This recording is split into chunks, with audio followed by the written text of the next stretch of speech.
Hello everyone, Father Tim here at St. John Vianney Parish. This is a video for our vocations themes with family formation, and we will be watching it with our families on Sunday Family Formation. I'm joined by Rich and Lily Bounds. Lily, DRE of the parish, Rich, her husband, at their family home. Thank you so much for joining me. Yeah, thanks for having us. So we're just going to jump right in here. I wanted to make a video for the theme of vocations on the sacrament of matrimony. When and where did you meet? Where was your wedding? And when was that? So we met in Baltimore during college. She just started talking to me in the elevator at a big dormitory, and spontaneously striked up a conversation. And I think she saw the cross around my neck, and that made her say to herself, looks like a guy I could marry, and started talking to me. And that was in Baltimore back in 1997 or 98. 98, I think. We kind of went our separate ways, but then rejoined again, met up again our senior year of college. So this would have been 1999, sort of like for a year. And then that was it. After that, we thought we just started kind of dating. And then I was in school in Baltimore. She was away doing a year of service with Jesuit Volunteer Corps, and then came back, and then we got married in 2003. Okay, 2003. And what church was that at, or where was that? That was at our college, college chapel at Loyola College in Baltimore.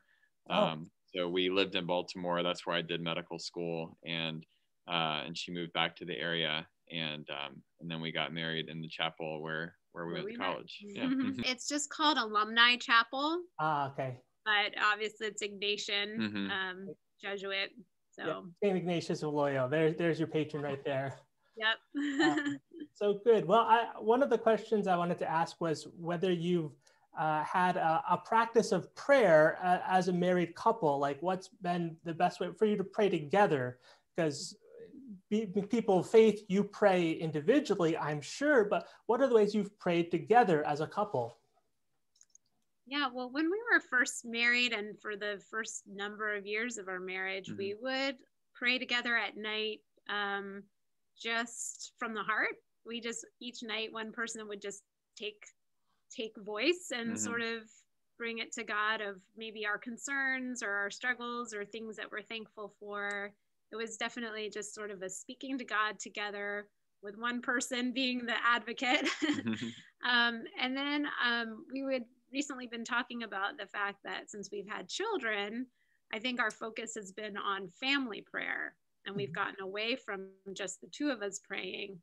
But in talking about that, we realized that's something we want to get back to. And so we've been trying to, maybe just say a decade of the rosary at night together.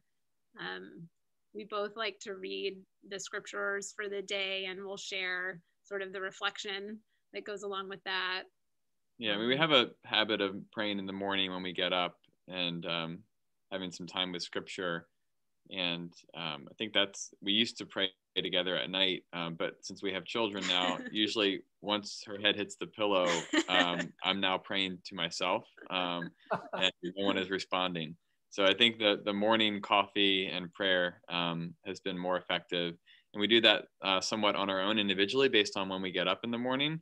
But then we often will talk about the daily readings throughout the day, or sometime, did you catch that reflection, or did you see that video, or wait, listen to this podcast, it's really good on today's readings. So it's been an ongoing conversation, and that's been growing over the past couple of years. Speak to some of the strengths or abilities that you recognize and that you appreciate in each other. About Lily's greatest strengths and that really holds our family together and helps me to grow is her patience. She's a great listener, and she's always very engaged in whatever conversation or whatever issue is going on. She's very good at engaging in the moment and being present in the moment. And I find that to be one of her greatest strengths. Yeah, well, I would say one of the things that I first really loved about Rich was how I could find him to be so trustworthy and solid in his character. And so when he would say that he would do something, I knew that he would do it. And he's so dependable. And I think that's just something that I appreciate as a wife and as a mother. I never doubt his, his ability or to do things, or his word, that he will always stay true to his word and supporting our family and doing the right thing. Well, thank you. How married life also contains the cross of Christ. As followers of Christ, we have to make sacrifices, or the Lord asks some sacrifice of us, and it's there in a certain sense. We have to accept it. I think I like the saying, I believe it's Bishop Barron, says that love is willing the good of the other. So I'm always looking for opportunities to will the good of my children and of Lily, and look for ways that I can support them and sacrifice and make small sacrifices, or sometimes large sacrifices, to do what's best for them and not what's best for myself. I think the day-to-day, there's so many opportunities to just unite yourself with Christ with just those small sacrifices, like getting up with a baby in the middle of the night, or doing the dishes when you really don't feel like it. Those small daily sacrifices can really have so much worth. Say some of the blessings you receive in married life, and maybe share just something crazy and fun you've done as a family, something like that. Yeah. I think the biggest blessing for me is just having a partner and a best friend who not only is loving and challenging, and loving and supporting, but also challenges me to be better, and helps me to grow in my faith and as a person.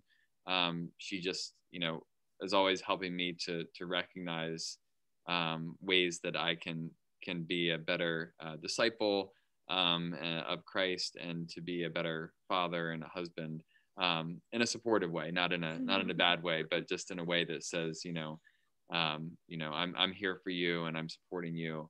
And these are things that I recognize that we can do better together. While we're, the same people, we've changed so much over the past almost 18 years, like we're not the same that we were when we first got married. There's so much growth that happens over the years if we really challenge each other to each day be better. And that I really love that, because I look forward to even more growth in the future, God willing, right? That we have all these, times to grow and change and better ourselves. Obviously, I think our 3 kids are a blessing, a blessing and our challenge as well, right?